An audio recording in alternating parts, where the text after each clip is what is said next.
You know the feeling. Maybe it's an empty highway at night, the road stretching for miles, swallowed in an endless black void. Maybe it's an abandoned house, its silence thick with something you can't name. Or maybe it's a forest so deep, so untouched, that it feels like stepping into another world. A world where humans don't belong. The land between the lakes, or LBL, is one of those places. A vast stretch of wilderness that straddles the borders of Kentucky and Tennessee, LBL is home to over 170,000 acres of dense forest, murky swamps, and miles of abandoned roads. It is a place of unbroken silence, where cell service disappears and where the trees stretch on forever, forming a wall of shadows as far as the eye can see. During the day, it is breathtaking, a paradise for hikers, campers, and hunters. But at night, the forest changes. The sounds of wildlife vanish. The air grows unnaturally still, and if you're unlucky enough to be alone, you might feel something that you can't explain. Something just beyond the trees, watching, waiting. For decades, locals and travelers alike have spoken in hushed tones of something unnatural living within the depths of LBL. A creature taller than any man, broader than any bear, moving on two legs through the darkness. Its eyes glow like embers, burning through the blackened tree line. Its claws are long enough to carve through flesh like butter. Some say it hunts for sport, never feeding on its victims, only leaving behind shredded remains as if to mark its territory. Some say it's been here for centuries, long before settlers ever arrived.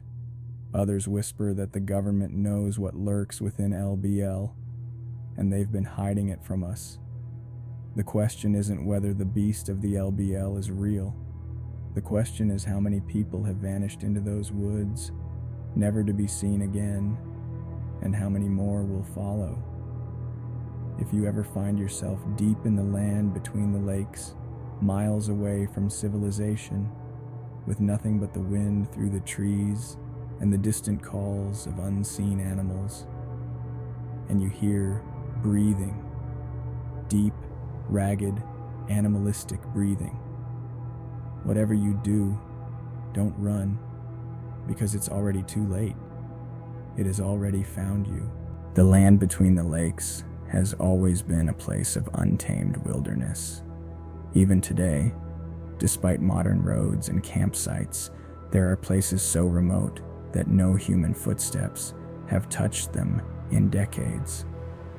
But long before campers and tourists came to this land, before the roads, before the rangers, before the first settlers ever laid claim to these woods, the stories were already there. Because whatever lurks in LBL ? It was here first. The Native American warnings.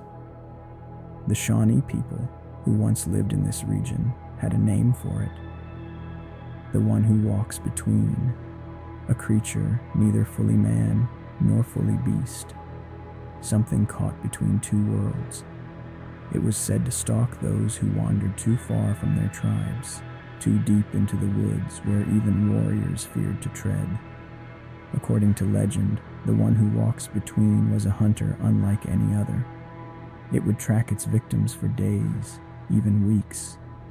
It was never seen, only felt.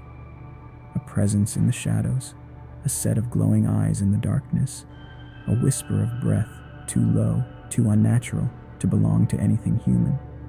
And then it would strike. But the most terrifying part of the legend, it never killed to eat. It killed for pleasure.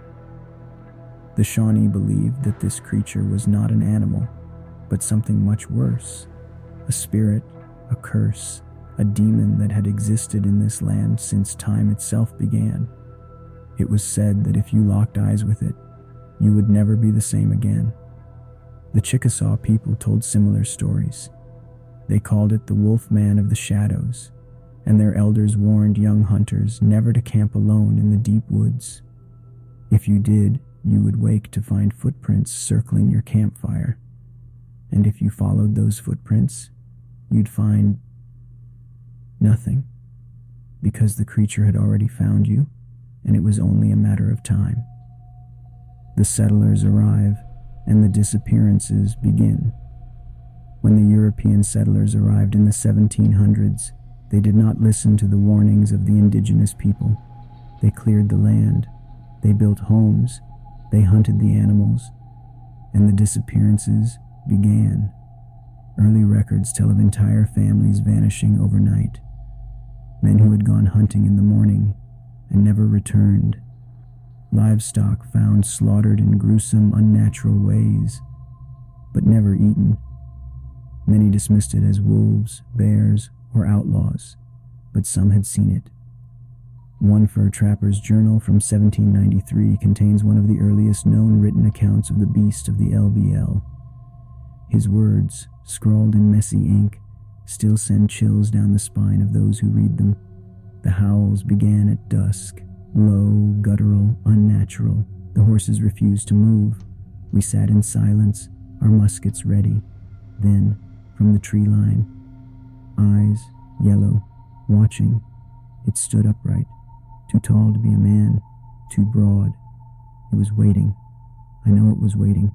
We left at first light, but I swear, even miles away, I could still feel it watching. By the early 1800s, rumors had spread. Some settlers abandoned their homesteads, claiming that the land was cursed. Others armed themselves and hunted in groups, never daring to wander the forest alone. And still, the stories continued. People reported seeing a massive creature covered in dark fur, moving like a man but faster, too fast. Others claimed they had heard howls in the night, unlike any wolf or coyote, deeper, more guttural, something that sounded like a man screaming through the throat of an animal. And then, the government stepped in. The government secrecy. What are they hiding? Something strange happened in the 1960s. The U.S. government forced thousands of families to evacuate their homes in what is now the land between the lakes. They claimed it was to build a national recreation area. They said they needed the land for conservation and public use. But some don't believe that story, because there are whispers that something else was happening in LBL, that the government had been tracking something here for decades, that whatever lurked in these woods was not meant to be disturbed. One former landowner forced to leave in 1969 said something chilling in an interview decades later.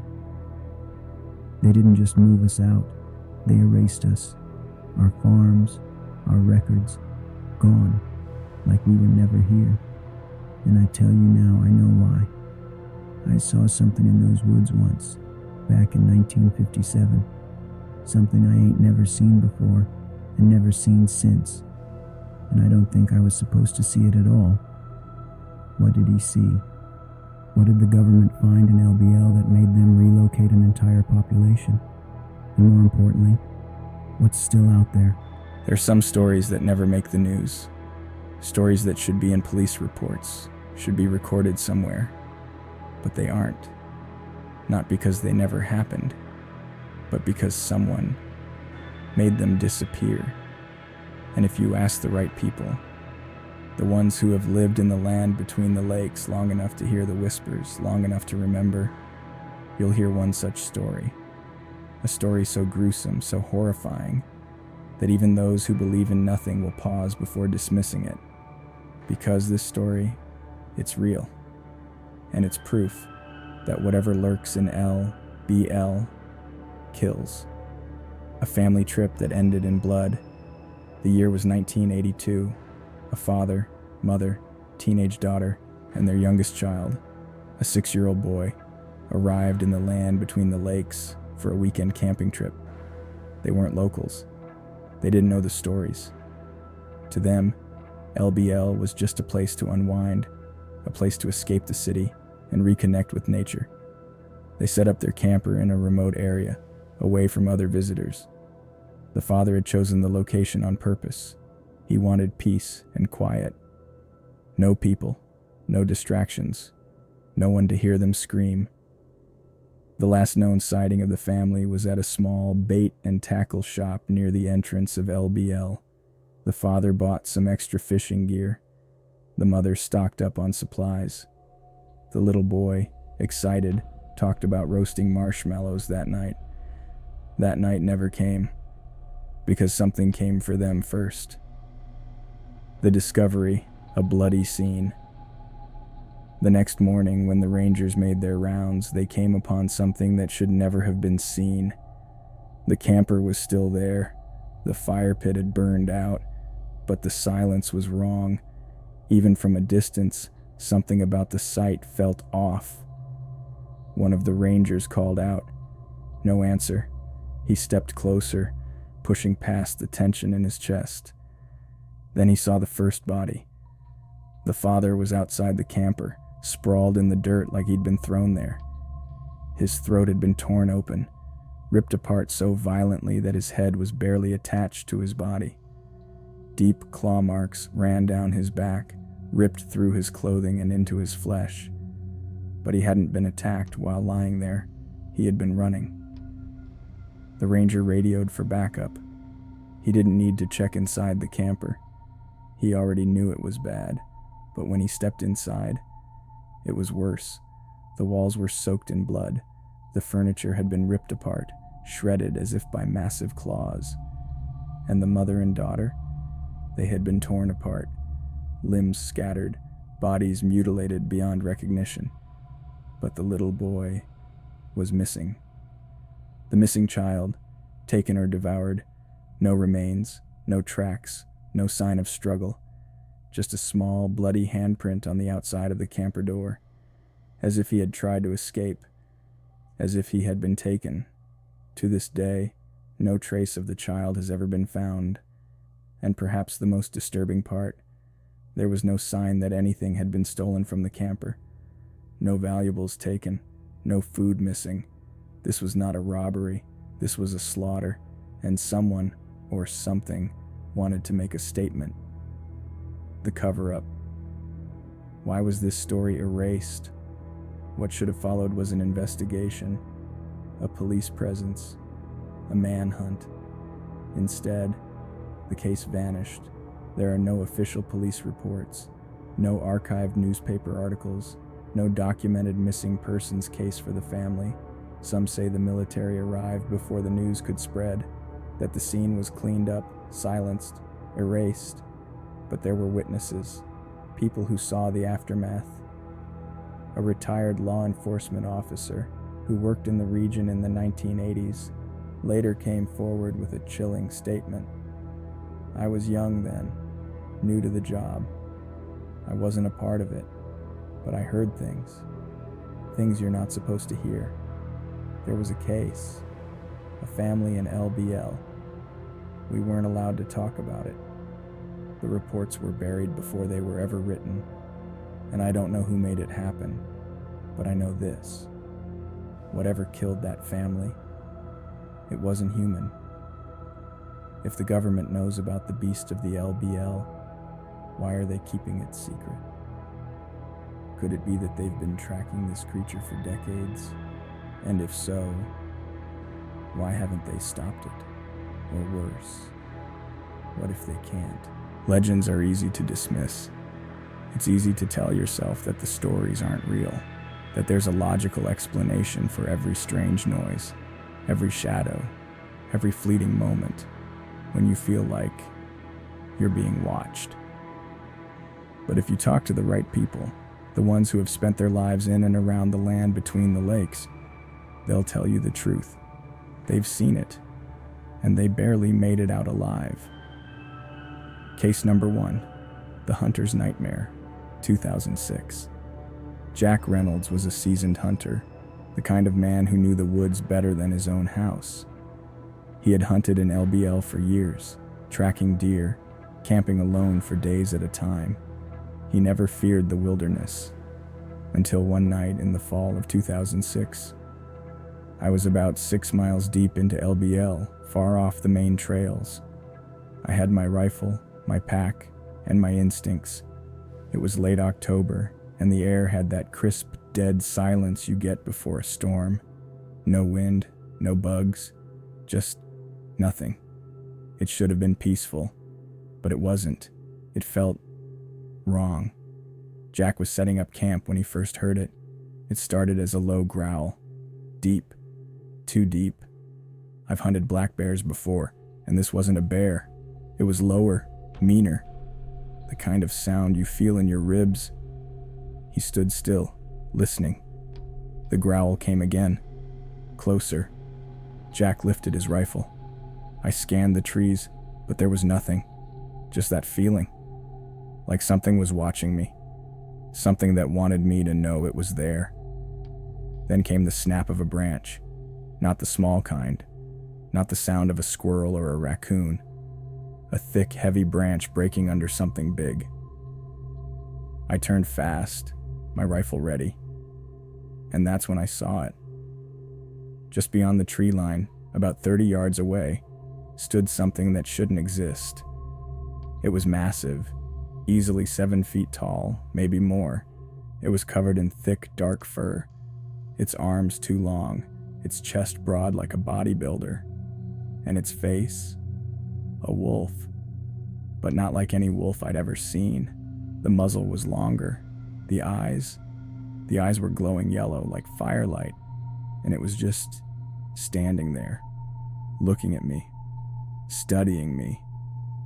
Jack didn't move. His instincts screamed at him to run, but he knew better.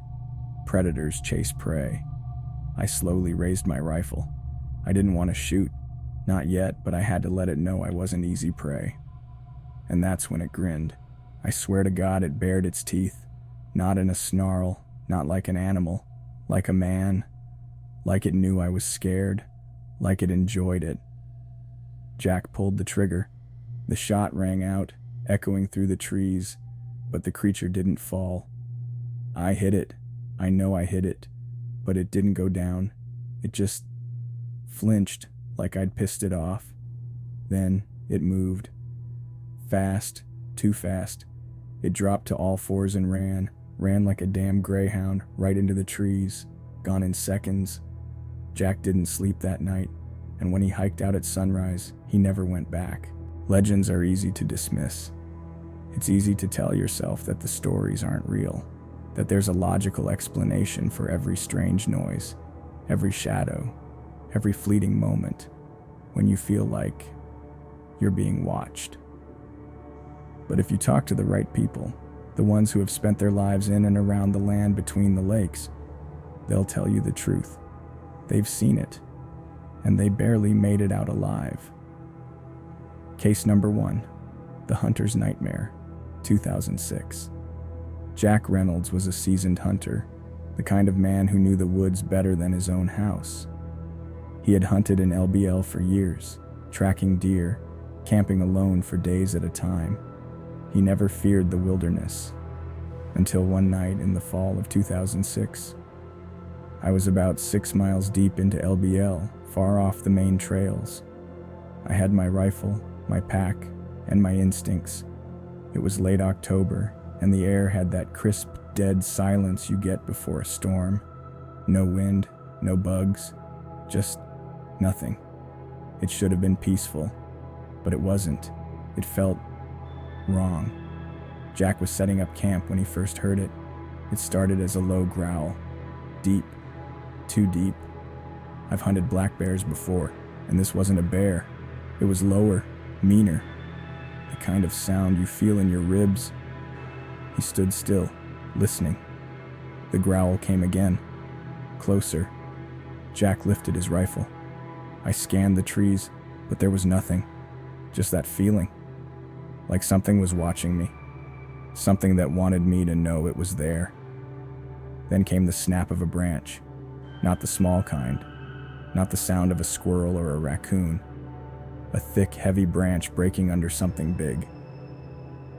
I turned fast, my rifle ready. And that's when I saw it. Just beyond the tree line, about 30 yards away, stood something that shouldn't exist. It was massive, easily 7 feet tall, maybe more. It was covered in thick, dark fur, its arms too long, its chest broad like a bodybuilder, and its face, a wolf, but not like any wolf I'd ever seen. The muzzle was longer, the eyes were glowing yellow like firelight, and it was just standing there, looking at me, studying me. Jack didn't move. His instincts screamed at him to run, but he knew better. Predators chase prey. I slowly raised my rifle. I didn't want to shoot, not yet, but I had to let it know I wasn't easy prey. And that's when it grinned. I swear to God it bared its teeth, not in a snarl, not like an animal, like a man, like it knew I was scared, like it enjoyed it. Jack pulled the trigger. The shot rang out, echoing through the trees, but the creature didn't fall. I hit it. I know I hit it, but it didn't go down. It just flinched like I'd pissed it off. Then it moved. Fast, too fast. It dropped to all fours and ran like a damn greyhound right into the trees, gone in seconds. Jack didn't sleep that night, and when he hiked out at sunrise, he never went back. Case number 2, The Night Drive, 2012. Lisa Carter wasn't a believer. She had lived near LBL her whole life, heard the stories, laughed them off, until one night in 2012. She was driving home late, around midnight, along a quiet back road near the park's edge. There were no streetlights, just miles of darkness, her headlights cutting through the fog. Then, something ran in front of her truck. It was big. Too big. At first I thought it was a deer, but the way it moved, no, it wasn't a deer. She slammed the brakes. The creature paused in the headlights, and Lisa saw it. It was standing on 2 legs, huge, at least 7, maybe 8 feet tall. Its fur was dark, almost black. And its face, God, its face. A wolf, a damn wolf. But it was staring at me like it was thinking, like it knew what I was. For a moment, neither of them moved. Then the creature took a step toward her truck. Lisa threw the truck into reverse, her hands shaking. I backed up so fast I nearly went off the road, and it just stood there watching me, like it wasn't scared, like it knew I wouldn't do a damn thing. Then it grinned. Not an animal snarl, a grin, a human grin, and then it ran. On 2 legs, straight into the trees, gone. Lisa didn't stop driving until she was 10 miles away, and she never took that road again. Case number 3, The Park Ranger's Warning, 2018. A former park ranger, who asked to remain anonymous, shared this story in 2018. I worked at LBL for 7 years, and we were told, unofficially, not to talk about it, but we all knew. Every ranger knew. He recalled one specific night patrol. It was late, real late. I was doing a routine drive through one of the remote trails, just checking on the campsites, and then my radio cut out. Static. And then breathing. Slow. Heavy. Not human. I stopped the truck, looked around. Nothing but darkness. And then something hit my truck. Hard. The whole thing shook. He turned his spotlight toward the trees, and he saw it. It was standing there, half hidden in the trees, watching me, tall, too tall, and its eyes, glowing in the dark like a goddamn demon. He hit the gas and never looked back. Next morning, my truck had scratches, long ones. Too high up for a bear, and too deep, like something had raked claws across the metal. He put in his resignation 2 months later, and he hasn't been back since. Some say it's just a story, a legend passed down through generations, a folk tale meant to scare children and keep travelers from wandering too deep into the land between the lakes. But stories don't leave bodies behind. Stories don't leave claw marks in truck doors. Stories don't watch you from the tree line with glowing yellow eyes. So if it isn't just a legend, Then what is the beast of the LBL? The cryptid theory, a surviving species? Many believe the beast of the LBL is a cryptid, a species unknown to science, something that has managed to evade discovery for centuries. Some researchers compare it to Bigfoot, another humanoid cryptid reported across the US. But the key difference? Bigfoot is described as ape-like, shy. It avoids humans. The beast of the LBL? It hunts them. Some researchers suggest it could be a misidentified massive wolf hybrid, but that theory falls apart when you consider the reports. Wolves do not walk on two legs, wolves do not grin at their prey, and wolves do not toy with their victims before killing them. Some have theorized it may be a prehistoric predator that survived extinction, something similar to Amphitryon, better known as the bear dog, a creature that roamed North America millions of years ago. The problem? No physical evidence exists, not a single body, no bones, no remains, just stories, just sightings, just fear. But what if that's not an accident? What if the reason we've never found a body is because we were never meant to? The supernatural theory, something not of this world. Some believe the beast of the LBL is not flesh and blood, that it's something older than mankind, something that was here before we ever set foot on this land. The Shawnee people spoke of it as a spirit, a demon, a cursed entity that walks between the world of men and the world of beasts. Some who have encountered it report feeling drained, sick, dizzy, like it was feeding off their fear. Others claim that after seeing it, they were never the same. One man, who had an encounter in 1998, reported strange occurrences for years after the sighting. It started small, shadows moving in my house when I was alone, a feeling of being watched, even when I was miles from the forest. And the dreams, God, the dreams, it was in them, always watching, waiting. And sometimes I'd wake up with scratches, deep ones, on my back, my arms, like something had been in the room with me. But that's impossible, right? It was just a dream, wasn't it? Others believe it is not from this world at all, that it's something interdimensional, a being that exists in our world and another at the same time. This would explain why no remains are ever found, why it appears and vanishes without a trace, why it seems to defy the laws of nature. Could the beast of the LBL be something beyond our understanding? Something that steps in and out of our reality, only revealing itself when it chooses? The government cover-up. What do they know?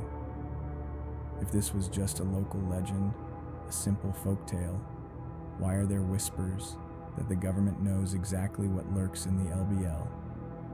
Why were thousands of families forced out of the area in the 1960s under the claim of land conservation? Why do certain missing persons cases go unreported, as if they never happened at all? Some believe the US government has known about the creature for decades, that they've covered up attacks, erased police reports, and buried evidence to prevent mass panic. One former military officer, who claims to have been stationed near LBL in the late 1980s, shared a disturbing account. We were briefed about it, not officially, but unofficially. Oh yeah, we were told to keep civilians away from certain areas, especially at night. We were told that if we heard screams, we weren't to investigate, that we weren't supposed to get involved, and if we saw something, we didn't see it. Period. If this is true, it raises a terrifying question. If the government knows, why haven't they stopped it? Or worse, what if they can't? So, what is it? A cryptid? A supernatural entity? A government secret? Maybe the answer is all of the above. Or maybe we were never meant to know. Maybe some things were never meant to be understood. Some things were meant to stay in the darkness. Because once you learn the truth, You can't unlearn it. And if the beast of the LBL is real, if it truly walks those woods, hunting, waiting, then every step you take into the darkness of that forest might be your last.